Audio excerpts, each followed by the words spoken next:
Welcome back, everyone. So, as you have just read, this is a pretty sad article.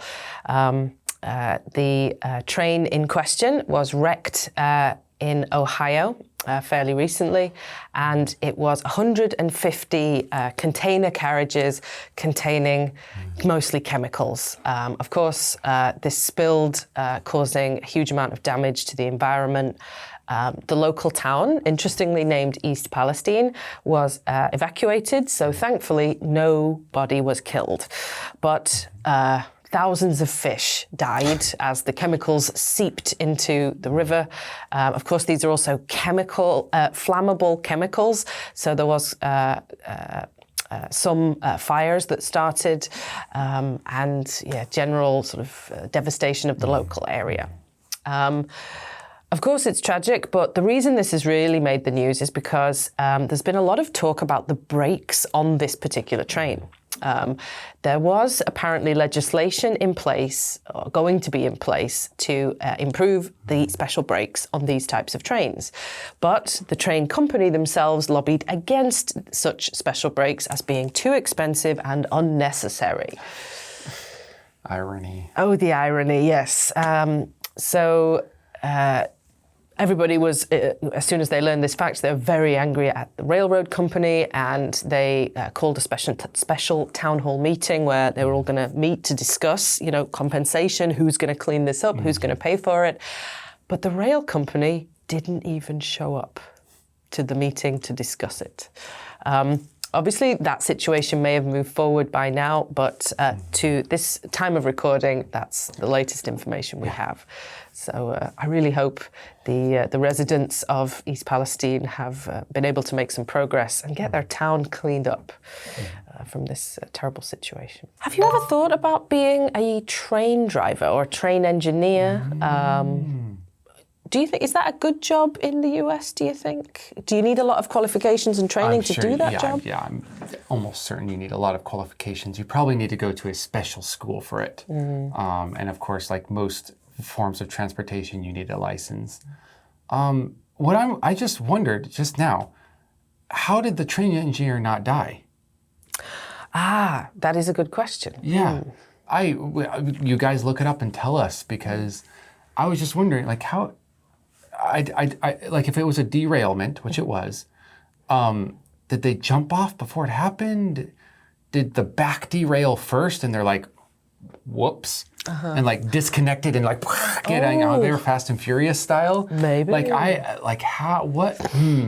Anyways, no, I've never thought about becoming a train engineer. I assume it would be a job where you would have to be very interested in it.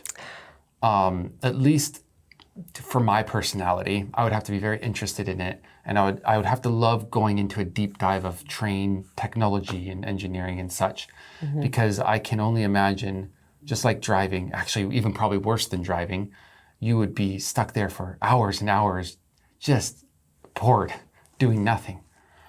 And I don't even think they do that. They just you can't turn. You just slow down and speed up. I mean, please correct me if I'm wrong. It just seems like it could be a boring job for the practical part. I feel like I have to speak up on behalf of my father. Okay. My father is a massive, massive train enthusiast.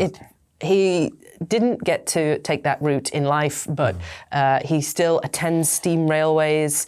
He has an absolute joy surrounding trains. He is an engineer, mechanical engineer, but he's more in aerospace rather than trains. And I think, if he could have his time over, that's the job he would have. He would be a train driver. See, that's what I mean. You have to have that really focused special interest, or else someone like me would be just a paycheck, and I don't know if it would be worth it. I don't know how much they get paid. I don't know either, actually. Yeah, I don't know if it's a well-paid job or... What about modern technology? How has it changed the railway? I guess, like a lot of things, it has increased automation and reduced staff numbers, mainly. Trains used to have so many people just to drive them. The guy shoveling the coal, and one guy, paying attention to the speed, and, some other guy taking the tickets, and everything was done by hand. But these days, it's one guy. This 150 carriage train in the article had one guy on board. So, automation. Yeah, absolutely. And I wonder how he does feel about that. Yeah. Or was this train also automated and was he a remote engineer? Oh, that maybe, yeah, they didn't say if it was remote or if he was actually on board. I just assumed he was on board. Me too. America's pretty big. There's areas where there's not coverage of any sort of signal. So he was probably on board. But still, I wonder. It is good for the modern technology, though. Yes, we wouldn't want more people to die in these kinds of disasters. At least in this situation, nobody actually died. Yeah, exactly. Although lots of people have potential rashes, from the chemicals that have seeped into the landscape. They're going to have to spend so much time cleaning the tap water, checking for respiratory illnesses because some of it got into the air. There are consequences, but long term. Not immediate death, at least. Anyway, because we have not immediately died, let's take a look down below at the vocabulary. Try not to get derailed. Stay on course. Check it out. Keep going, and we'll see you in the next one.